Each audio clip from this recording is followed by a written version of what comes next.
Hey, my name is Lizzie Smiley, and I absolutely love helping people connect with their calling and all the tools they need to kick roadblocks and excuses right out the door so they can cultivate the life they dream about. If you want to launch, grow, pivot, or scale your Etsy shop, or you've always wanted to develop the mindset and skills to run your own business, then I'm your girl. I've had that entrepreneurial spirit going strong since my very first lemonade stand, and now I'm a work-at-home mama with multiple online companies and a full-time Etsy shop, all while being present with my kids for the everyday chaos and most important milestones. On this podcast, we'll talk about all things business, mindset, Etsy, creativity, dazzling our customers, and so much more. There's plenty of room at this table for you, so scooch on in and let's go. I'm holding nothing back. Welcome to How to Sell Your Stuff on Etsy. I'm so glad you're here. Hey guys, welcome back to the show this week. I'm so excited to be behind the microphone today. I haven't talked to Julie from Gold City Ventures in a few years. You guys know Cody and I vibe. We have a great time, but Julie is just such a lovely personality and she is so smart. And this conversation, can you tell? I'm so energized by it. So I cannot wait to jump into this with you. I want to let you know, I just released a new product that could be really valuable for you. It is design templates. So if you're in the digital product space or you're in the print on demand space and you ever need to go into Canva and design stuff, this is for you. I had you in mind.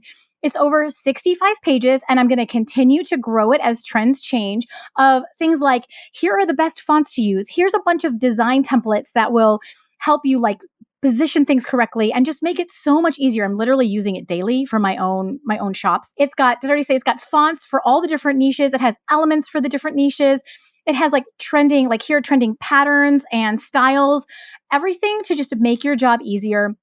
Like I said, currently over 65 pages. So if that would help you, if you're need to go faster with design, you know what always takes me so long? It was the hunting for fonts. And then also trying to get things like the curve perfectly on the text in Canva, all of that stuff. So I'm making it easier for you. Grab that. It's super, super low ticket if you want some help with that.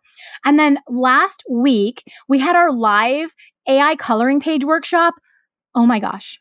I had so much fun. It was incredible. People are raving about it. If you didn't get a chance to get in, don't worry. It's still available. You can grab the replay and all of the bonuses down in the show notes with everything else. And those are the things happening right now. So let's dig in. This conversation, I've got chills. I'm still so energized. So please help me welcome Julie. Julie Berninger has helped 20,000 plus, a lot, students start Etsy shops selling digital products through Gold City Ventures. She loves all things technology, business, and family. So let's dig into the good stuff. Please help me welcome Julie to the podcast. Hey, Julie, welcome back to the podcast. Thanks for having me. Well, I figured we needed a little estrogen this time. We talked to Cody for a few years now, and I'm just I know Julie's over there having babies, but I want to see her face.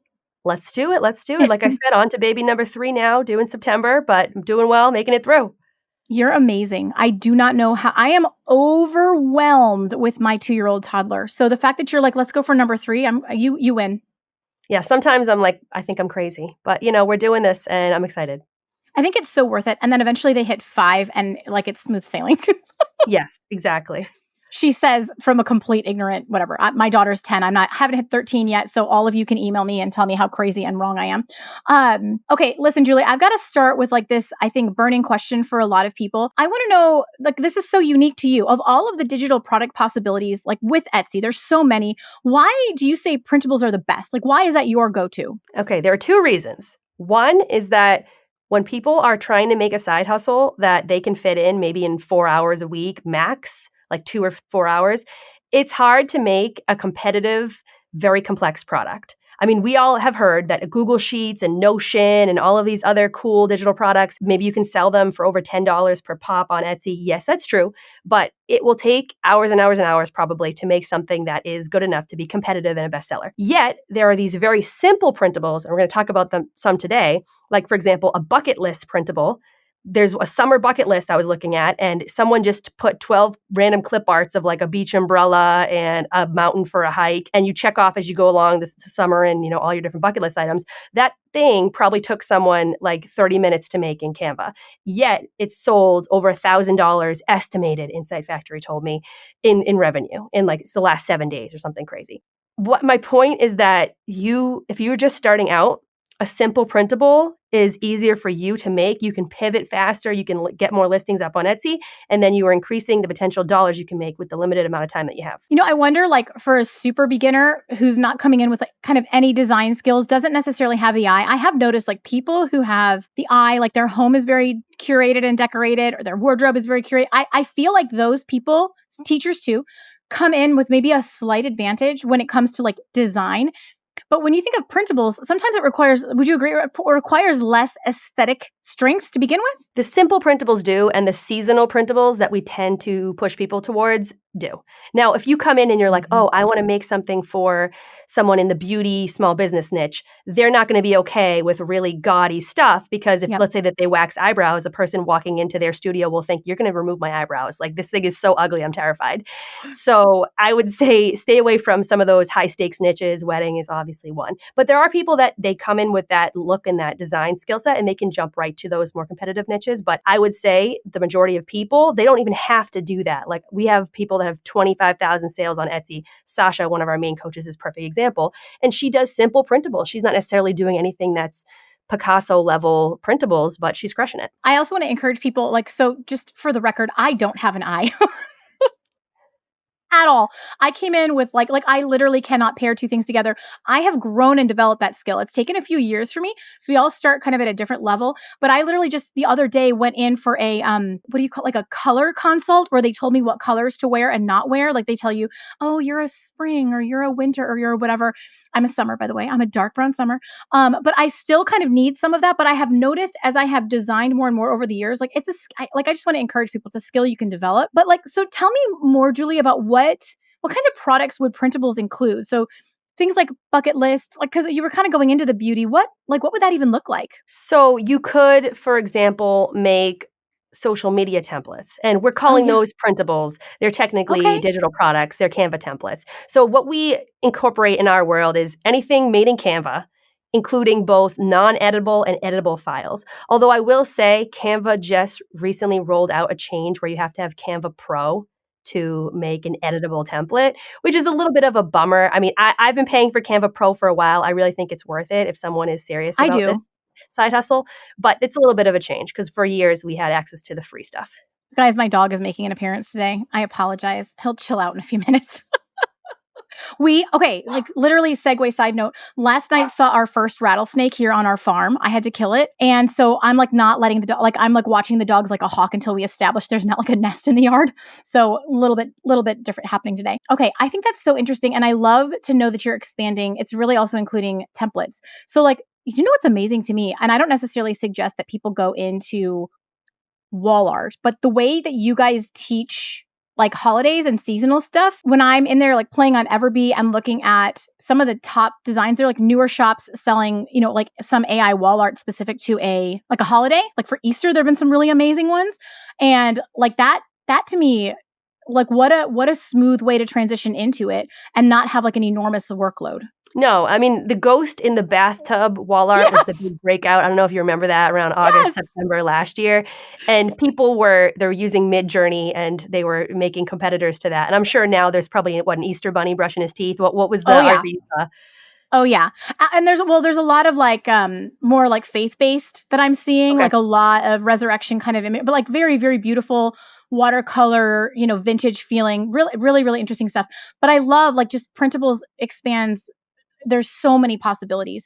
So like how do you like knowing that there's lots of possibilities, how do you decide what to design for? Like how are you making those decisions on where you should spend your time to create? I would say for 99% of people, as fun as the AI stuff sounds, and even the editable templates, they really should stick with the simple, non-editable PDF that I'm talking about. And Okay. it's tough because we all get shiny object syndrome and we want to just learn all the things. And so even us today, we're talking about Midjourney and we're talking about some cool AI tools that we want them to learn and use. It's just chasing the next hot thing. If Yeah. they can learn how to make a simple PDF We have seen people make thousands and thousands of sales with just a simple non-editable PDF. Like the bucket list I was explaining to you, that was an example of something that is not made with used any fancy tools or anything, and it's crushing it.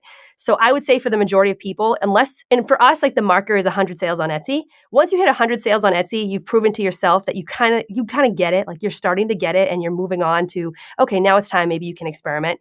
But until you get to that point, and not to put a hard cutoff, if it's in your heart, you want to do something else. But I would say for the majority of people, like stick with the simple non-editable PDF in Canva, like the one pagers. And you can do research using keyword research tools to figure out specifically what to make. And that's going to set you up for the slam dunk. I think that's so helpful for beginners. Like I'm super into the AI stuff, but I'm realizing you really do need to have a bit of an eye. And so if you're brand new and or you're having trouble selling things that are more aesthetic, trying to go into something so simple to create, like a PDF, like it doesn't get more simple than that. So what a like such a great place to start, especially like it makes me sad when people are like, this just isn't working for me. And I'm like, we just need to simplify. You're trying to do too many, you're trying to make this too complicated. So perfect. And you mentioned to me, like you've been noticing there's like 5 growing digital product niches. And I'd love for you to talk to us about that. Like I know everyone's going to be super excited to hear that piece. Great. And I will say that some of these are the exciting, shiny object, want to learn more, because I don't know. We're here for it. For the person listening, I don't know where they're at. Yep. But if you're someone like me, even if you choose not to pursue that path, it's still exciting to hear about what's happened, what's hot in the space.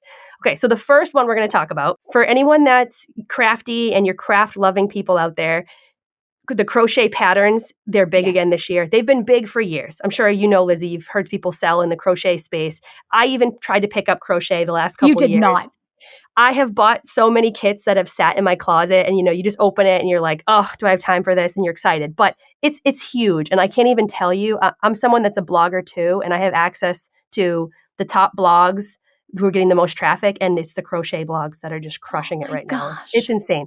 But what is the hot trend is it's not enough necessarily to do crochet patterns. It's to become somewhat of an influencer. Yep. And there was this one particular shop that I saw where the woman turned her crochet shop almost into like mini TikToks, and she applied a seasonal element. So if she was teaching you how to make this like crochet Santa hat, you saw her wearing the hat, you saw like all these different angles, her making it, and you could tell that like she's crushing it in the social space and then bringing it back to selling on Etsy, which I'm bringing this up because 99% of us never even touch social media, and that's why we love selling on Etsy. But if you do have that extra energy, or like you're someone that really enjoys the TikTok or influencer space, try to make your Etsy shop into almost like a show that people can follow, where whatever your latest pattern is or your latest design, and make it seasonal, and you can really crush it. So this woman, she had like 1,200 sales in the last 7 days. She made $20,000 in the last 2 days. It was some ridiculous, these are all estimations, but she's really doing very well. Not surprising because crochet is big, but I just wanted to add that like there are people that they're getting the extra energy to apply that kind of social reality TV show element to it, and it makes a big difference in their sales. I've never seen that like in an Etsy shop though. Now I'm going to have my eyes peeled because I'm very curious. Like, how are they, like, is it the thumbnails? Like you're seeing the same product, but in several different listings, but the thumbnails? She's using the 15-second video that you can make. Okay. And it's literally like a TikTok where you can see her, like, it's not, when you're selling a digital product, like we often just make the digital mock-up and it's like very boring. And if we have a video, it's like showing how it's editable or you can download it or whatever, right? But like she's showing what the actual end product is. But it's clear it's a digital product. And she's kind of doing the latest, whatever the latest thing is. So, Easter's upcoming. So we'll be talking about, like, you would see her making whatever her Easter stuff is. That would be what is making, right? So it just gives you a reason to go back to her shop and follow her. And I'm sure she has like a very dedicated social following too. So many people could use that though. My handmade makers, I'm really sorry about the dog, you guys. Come here, Jojo. He's fired up about this idea. I feel like so many people can run with that though. Like if they sell anything handmade, even like anyone who's running any social media, like that doesn't just have to be a hot digital product idea. If you have something take off on Instagram or on TikTok as a video, pop that in as your Etsy listing video. That is a brilliant idea, Julie. I'm excited. Let's keep going. Have you seen the cold brew candle lady? No. Oh, the cold brew candle lady crushes it. It makes me want to eat a candle. I've never wanted to eat a candle before, but you know that like when you first pour some milk into a cold brew and it swirls around, she makes her candles look like that. And I found her shop through like the Etsy data mining. And then I'm like, there's no way this woman's just getting this traffic from Etsy. Like there's not enough market for people typing in coffee candles. And of course, like it's like something that took off on TikTok or Instagram. And then people are coming back to her shop to purchase it. And yeah, you can use the Okay, same videos. she's driving traffic. She's not going organic Etsy traffic. I mean, she's doing both. Like she still Yep. ranks for the top candle keywords too. Yes. But just at the beginning, I mean, the coffee candle wasn't. I have seen a lot of editable like cereal candles and stuff that people like, but she's driving traffic off Etsy too and bringing her own traffic to Etsy. My gosh. Okay. Well, that is so exciting. Anyone playing in social media, that's a humongous pro tip. I've never even thought of that. I love it. Cool. I've got chills. What's the next one? Okay, so the next one is the German market is growing. So I don't know if you've noticed on Etsy, but definitely Canada, Australia, UK seem to be growing markets. But Germany has some breakout shops, and specifically for almost like giftable items. So there was this one shop that did really well. I think it had 3,400 sales in the last month when I was looking at it. And it was selling almost like birthday, last minute printable gifts, but entirely in German. So if somebody speaks another language and it's from one of those countries that I mentioned, then it might be interesting and worth it for you to try to list some things. But Google Translate AI tools are coming much better. If you're very brave and you want to see if you have it right, you could try to list something. And in German specifically is one that I've seen take off. And that's so interesting because I know there's like a nuance to what the language is that you have to go look this up in the Etsy seller handbook, guys, because if you have your shop language listed as English, it's going to, I think, sometimes it'll translate your SEO into English from the German. And vice versa. So go look that up. There's a whole thing about that in the Etsy seller handbook. But Julie, it's so funny you say that because this year I feel like there was more Oktoberfest content than I've ever seen before. Yeah, and you can imagine Etsy is trying to grow, so it's probably paying a lot of money to advertise in those countries. So they're getting more and more people looking there. And I mean, for digital products, I was shocked. Now, admittedly, this shop was entirely in German. It was like either somebody's second niche shop or it was their primary shop. So it wasn't like someone just adding a random German listing. Because for the reasons that you mentioned, it could be confusing and Etsy might be changing stuff if you have two different languages in your shop. But I thought that was cool. I haven't seen that recently take off as much, and I'm seeing more and more of it. I think that's fascinating. And I love it. Like, I love seeing it expand, more global. That's great. Great. Okay, the third one, this particular category is about AI, but the pregnancy and gender reveal category, I don't want to say it's a tired niche on Etsy, but for those of us that sell digital products, we've known about these type of products for a long time. If you think about the Instagram basic post where someone says October 2024, and then you'll see like the sonogram with some pumpkins all around it, those have been big for a while, but AI and some of the recent technology changes have made it really easy for people to make those type of products. Because before you'd have to in order to be competitive against other people, you'd have to go find unique clip art, like unique baby shoes or unique pumpkins. And it was hard to kind of make something that stands out. But now with the use of AI and all the different AI tools out there, like you can more easily kind of come in as a competitor to the space, and it's really elevated the space. So I'm using pregnancy and gender reveal as like one example, but you mentioned wall art. Like there are tons of other cases where this was a niche on Etsy that I don't want to say like saturated per se, but here's a way like new technology changes have allowed new people to kind of come in and like up level and compete in the space where they're starting to kind of divert some of the sales away from other people because they can just produce more listings faster with unique combinations. Now, I want to mention AI requires you learning another tool. So if you haven't mastered Canva yet, probably not a great idea to try to learn another tool. But hey, I like learning new things, so that's fine. 2, Etsy requires you to disclose when you use AI. The shop I was looking at actually had not disclosed that it was AI made, but it was like, this is probably AI made. You couldn't really prove it, but it looked like that.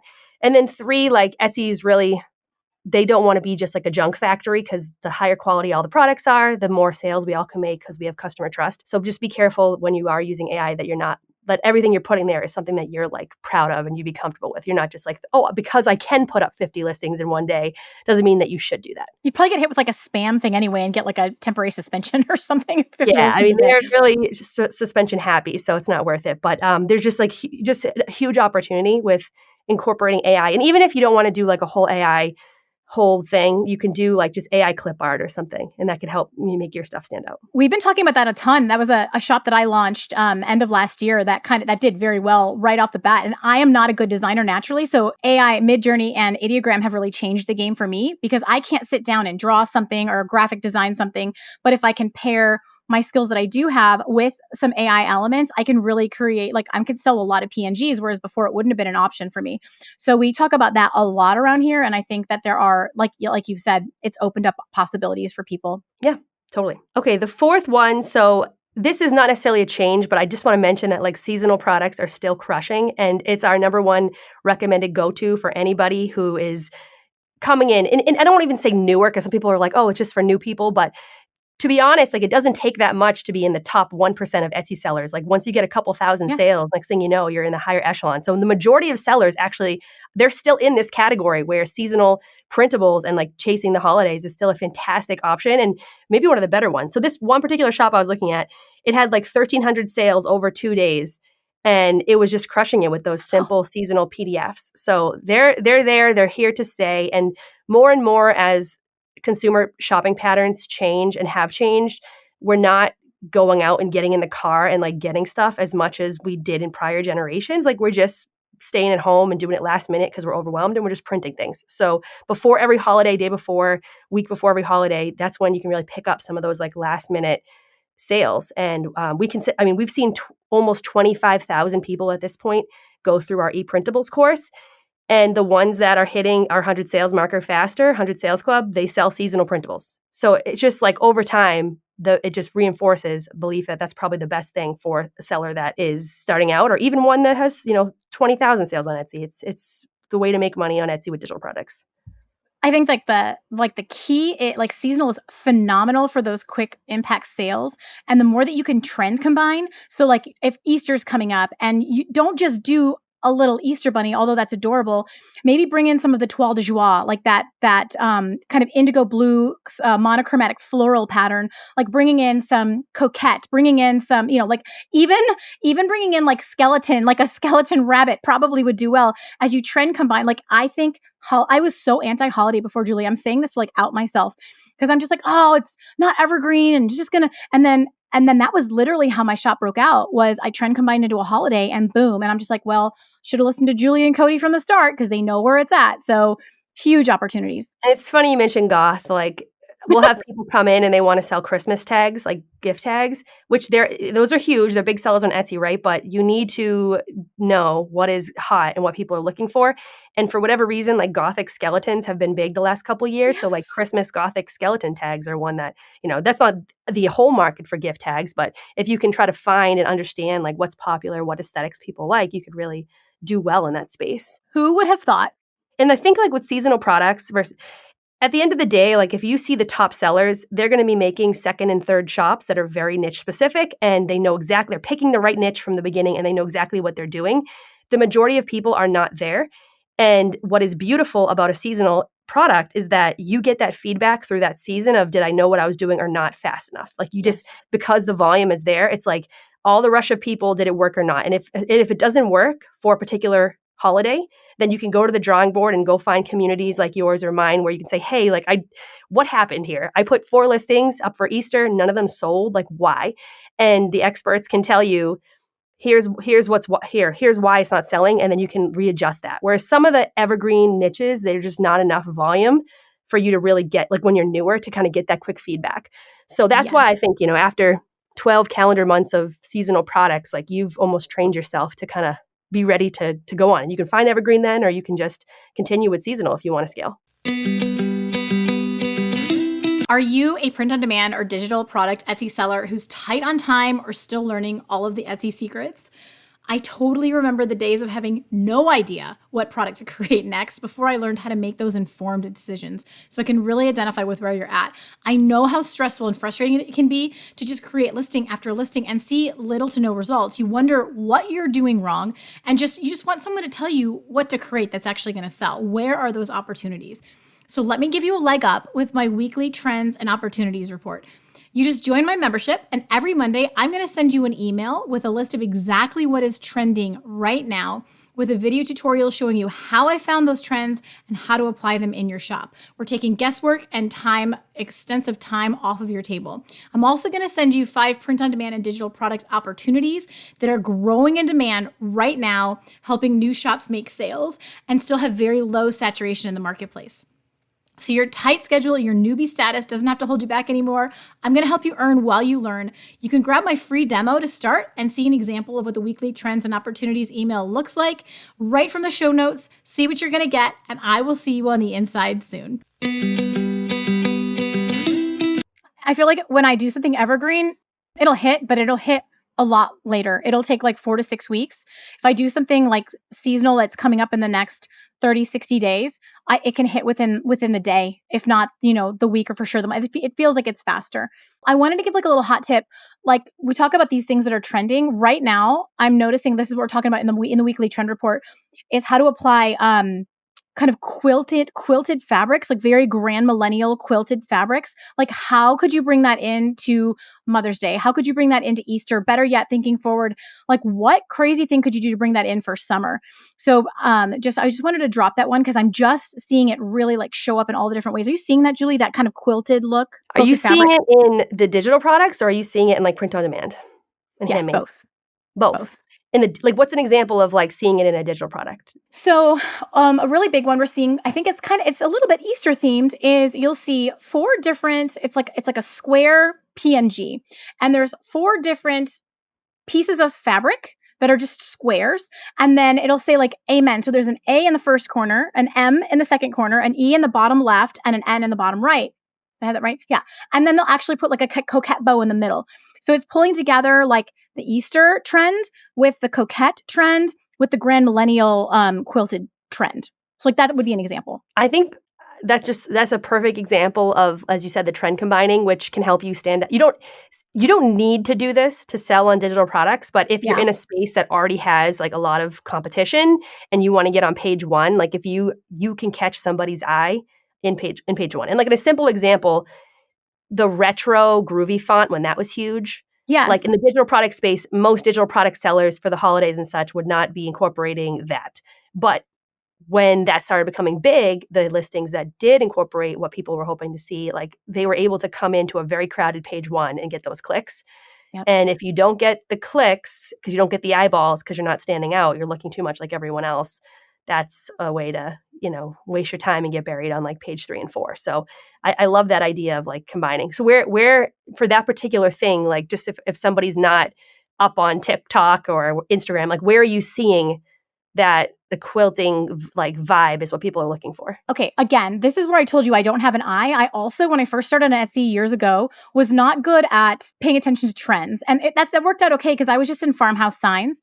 But as I've like grown as an Etsy seller and wanted to develop my skills, and last year I started really studying trends. And what I do is I go to Etsy.com and let's say I'll type in like t-shirts, like women's t-shirts, and I will filter by bestseller.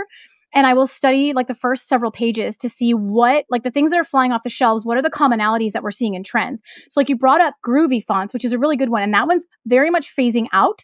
Sometimes we are seeing designs that incorporate them that are newer, that'll hit, but it's very like ultra micro niche, weird kind of thing.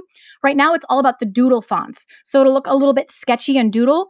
And so like the person going into the next holiday, if they wanted to do that same thing you were talking about, where they brought in the groovy font and it helped them, right now it would be the doodle font. Okay. This is my obsession. Can you tell? Yeah, no, I mean, how intense I got? I love it. Like I do something very similar. And we were talking about I always love to ask people to see like what they're doing too. We were talking about the cat in the bathtub for Halloween. So a ghost, right? The ghost. Yeah. It was a ghost and a cat together in a Victorian themed bathtub. It was cute. Like, and then I knew because the whole Barbie pink thing has been big for years. I'm like, somebody is going to make the pink version of this and that's going to be the next thing.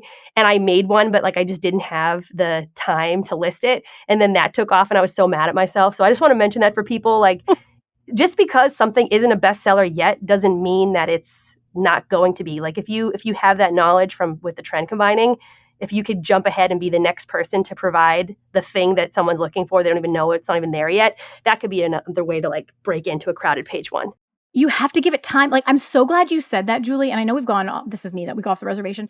I can sometimes get really discouraged because I do something so hot, like so trend combined. And I've done this enough to know like this should hit. I'm not always right, but I'm right a lot.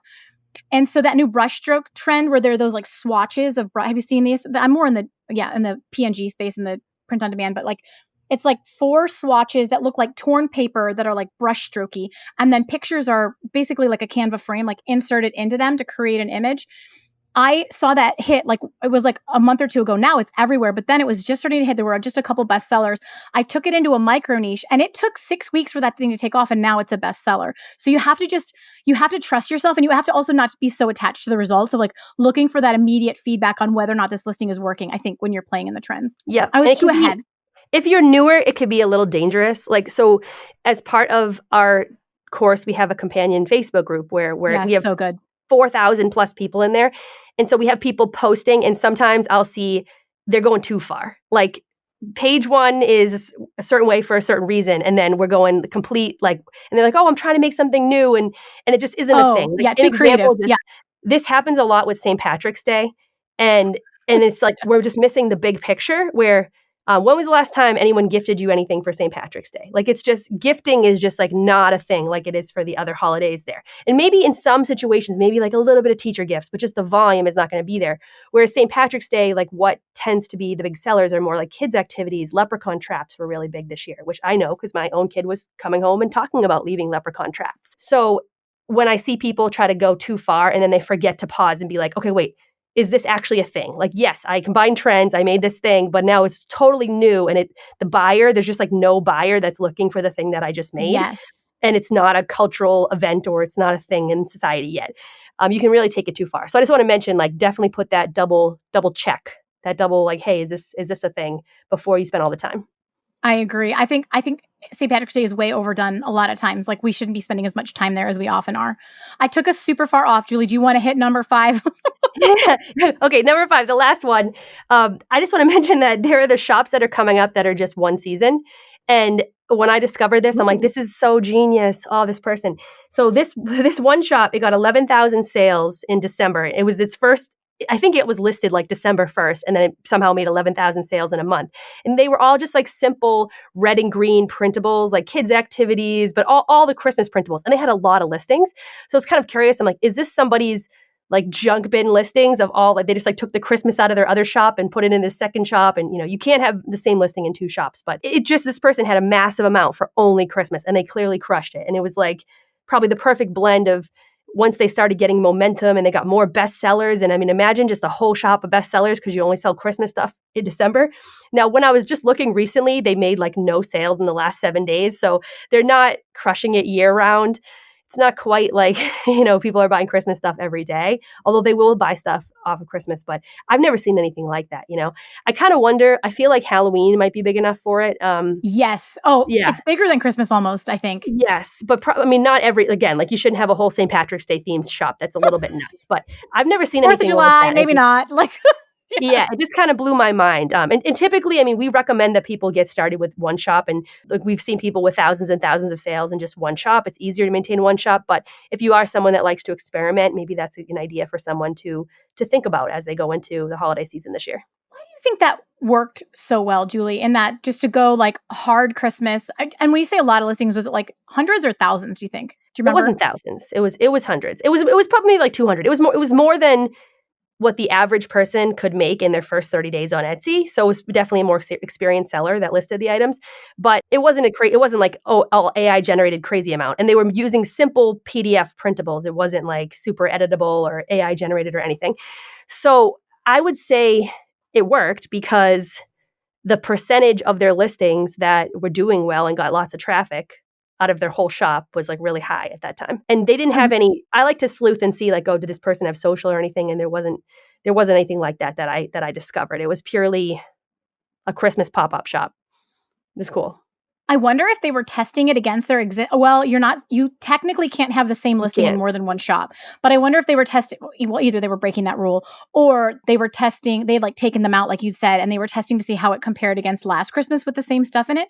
And that's such an interesting, because I play so much in print on demand, and I mean, I talk to a lot of print on demand sellers, but I sell a lot of digital products. a lot of times it doesn't make sense to be as niched down as maybe in like a handmade or some other, like you test a lot of different things. Like you might have, your niche becomes like women's t-shirts kind of thing. Or do you know what I'm saying, Julie? A lot of times those big shops will have 2 to 4,000 listings and they're making lots of sales off of the volume and they're not so much like niched. And Mhm. so like, I always wonder, and I don't know, like sometimes people are like, I really want to do like cats that drive cars as my niche. And I'm like, that is so, like, you can do that, but that's so narrow. You better have pretty low goals for your results in that. There's only so much you could create. Obviously, Christmas is much bigger. But I just wonder, like, I would love to know what that person's data was. Like, did that perform better than if they had just kept them all in the same shop with everything else they were creating? Do you have a theory on that? I mean, I would say I think 11,000 sales in a month is top of the top for Etsy digital products. So I would say Yeah. it performed better. And I'm just guessing, Etsy, when Etsy knows what's a hot shop and sees that Yeah. it has a higher percentage, like let's say only 7% of your stuff is Christmas, but like now 100% of your stuff is Christmas. Yeah. It's going to be, higher chance of bestseller. I don't know. I'm not saying that people should remove the items from their shop and relist it. It's just if you have a lot of stuff for one holiday or like you're interested in doing that, you could try a pop-up one year. Now, that being said, the person took a risk. I mean, it could Yeah. not work, right? Now you just made 200 listings of Christmas items that didn't sell. It took a lot of time. But this is proof that it could really work out. Are you brand new to Etsy, about to get started, or struggling a bit to find your groove? What I'm about to say is just for you, okay? I can completely relate to where you're at because I think I can help you achieve success faster. When I first started my Etsy shop, it was not one of those success stories that we hear on the big YouTube channels, even on this podcast, where I just had crazy success and it took off right away. All right. I all but failed for my first 6 months, just like a lot of new sellers. And so it's very relatable. And the issue for me was I didn't understand demand, for one. I didn't understand SEO. I was way too broad in my search terms. And I didn't know how to position my product so that customers just couldn't help but click add to cart. And so once I learned those things, I went from making about $25 a month in sales to $6,000 a month and up. And in the holidays, I would even have $13,000 months, like at my shop's peak. And the thing about me, if you've been here for a minute, you already know this. I'm a terrible gatekeeper, okay? When I figure something out, when I crack a code, when I get excited, I cannot help but tell everybody who wants to listen. It's like either my best asset or my toxic trait. I can't decide. But I put everything that you need to know to fill that beginner knowledge gap into a low ticket, just under 3 hours beginner course that I have called 6-Figure Secrets to Getting Started on Etsy. In it, I'm teaching you how to find what's in demand for your niche, how to find and use trends, how to start your shop if you're worried about that part, SEO strategy to find the micro niches where the opportunity is, how to understand the Etsy algorithm, and a ton more. The whole thing is bite-sized videos, not long form, just small bite-sized videos, zero fluff, and to the point. You could get the course today, go through the less than 3 hours over the next couple days, launch your shop this weekend, and have sales coming in as soon as Sunday. So let's get you the few missing pieces of the Etsy success puzzle, those little tweaks you need to make so you can start making the sales that you deserve, because I have never been more convinced that there is room at this table on Etsy for everyone. And the opportunity is so ripe right now. I am in the numbers, in the data every day, and my mind just keeps expanding on the possibilities, okay? So as a special treat, use the code SAVE50 to save $50 on the 6-Figure Secrets course today. That's $50 off with the coupon SAVE50. And by all means, DM me or shoot me an email when those sales start popping because I want to celebrate with you. And I have so many questions. I want to know, how many listings were you putting up a day? Did you get hit with like a bot? Like, did it look like you were spamming? Like, how did you do that? Were they all up really quick? I have so many questions for them. They obviously were too late too, because I would have put, I mean, we know like August. December, they could have put it up earlier. So, I mean, they probably just came up with the idea later December. And that is so fun. Do you think that there's an advantage to, like, this is something I'm actually trying to snuff out right now. So I have my old sign shop that I recently took off of vacation mode to sell something different, because I was just like, well, first of all, I'm just curious. You know how they'll say, like, I don't know, they say it more for social media, like, oh, your account, like, it's hard to resurrect an old account. How are you going to do that? And I just want to test and see. And the results have been super slow. So I'm also wondering too, like, maybe those were old listings in their shop and they were testing to see if I put them in a brand new shop, what happens? Like, can I resurrect old listings? A, because they're being relisted and that traffic or that activity on an Etsy shop is always positive, but then B, it's a brand new shop and they're maybe getting some advantage in the, because people I think otherwise think, oh, the OG shop's going to have the advantage. Well, maybe not, since my shop was on vacation mode for years. Like, I'm trying to figure that out right now. So have you like seen data about that? What do you think? I haven't, but in this particular shop, I wouldn't say the listing images were like the most amazing thing I've ever seen, but they Okay. they did not have the mistakes that I see new sellers have. And the mistakes I see new sellers Yeah. have, new sellers, like for example, in the gift tag example, they'll have a mock-up with like an entire present and the gift tag is taking up like 7% of the screen. So when you're on page one, no one even knows what your gift tag is. All they see is like the pink present box or whatever. So it had like zoomed in listings. It was very clear what it was. The background was like simple stock photo-y, not very distracting. So I would say, like, if someone was bringing up their old listings, it's not Etsy's fault that your listings aren't selling. And I hate to be the bearer of bad news, Yeah. but often, like, as someone, I just have seen a lot. I've seen 20 something thousand people create shops, and I get access to them because of the group. It's not because, Etsy buried you in an algorithm. Like, there's a reason, right? So if you don't have that reason yet and you truly don't know, that's where you need to have your friends, your community to lean on to tell you, like, hey, here's why. I think that's brilliant. Okay, Julie, I have to say, like, you and Cody, we've been like, I would say, partners for a really long time. I don't want to push it, but I'd call you guys like buddies of mine, like friends. And you're one of the, I'm very collaborative with other Etsy coaches. I love like, there's more than enough room at the table for everybody. I'm so into like, how can I help you? How can I help you? Like, oh my gosh, you guys need to meet. Like, I'm super collaborative. And you are one of my favorites because I trust you guys so much. You have proven over and over again you're going to provide awesome content. You're going to provide awesome service. You're going to get people results. And I love you. And I refer people to your content all the time. And so one of the reasons I was so excited to have you on right now is that your course, which hundreds of my students and listeners have gone through now, ePrintables is like opening up here this week, right now, as you're listening, March 31st through April 7th. Can you please tell everyone who hasn't heard about it yet about ePrintables and what's happening? Because I have just seen incredible results. I love when my students go through that because they get results. ePrintables is a video tutorial course that covers the A to Z of how to start and scale a digital product shop on Etsy. And what makes us different is that, one, we know that a lot of us are busy and we need motivation and challenges. So you get 30 days in our Facebook group. We have a 30-day challenge coming up in April where our amazing coaches are going to lead you through like a step-by-step, day-by-day. You're going to get a printable tracker. You're going to get like audits, everything to keep you on track, and with the goal of you reaching your first 100 sales on Etsy. And we have people who join who already have 100 sales on Etsy, but your goal would be to progress 100 sales with us. And then once you do that, then you get our monthly membership completely for free. And we know that people, that motivation helps. So we have 30-day challenges. We're one of the very few people that actually were not like a solo guru course.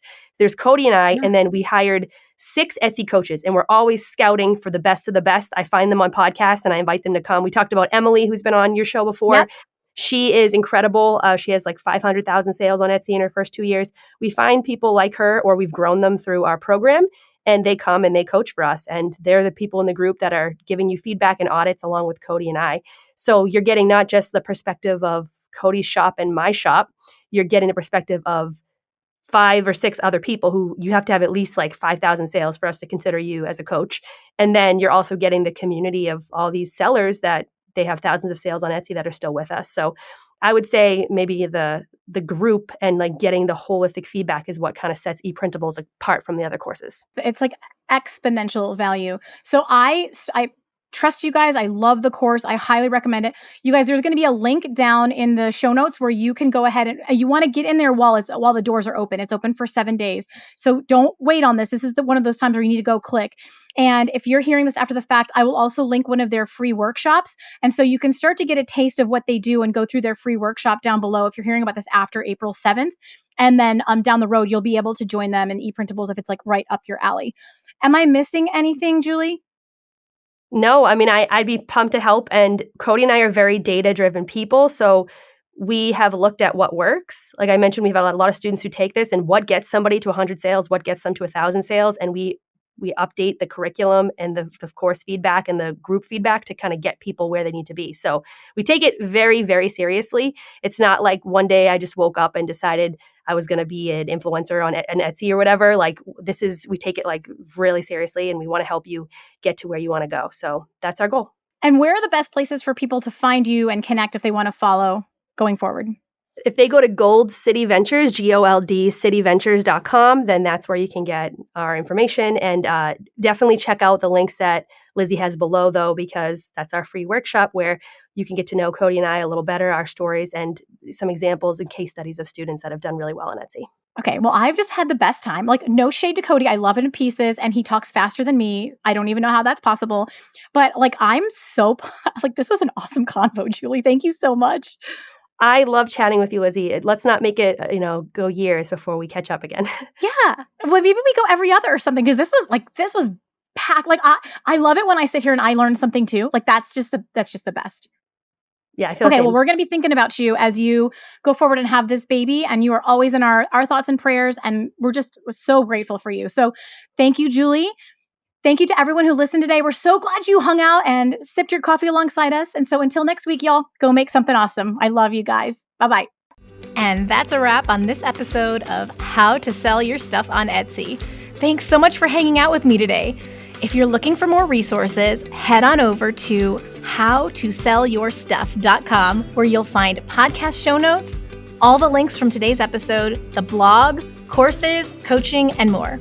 If this episode was helpful to you, awesome. The greatest compliment I can receive from you is a rate, review, and subscribe on this podcast. Not only will it allow us to connect again on a future episode, it lets me know I'm providing you with value and helps other people find this content more easily. From the bottom of my heart, thank you for your support. Have a great day and see you next time.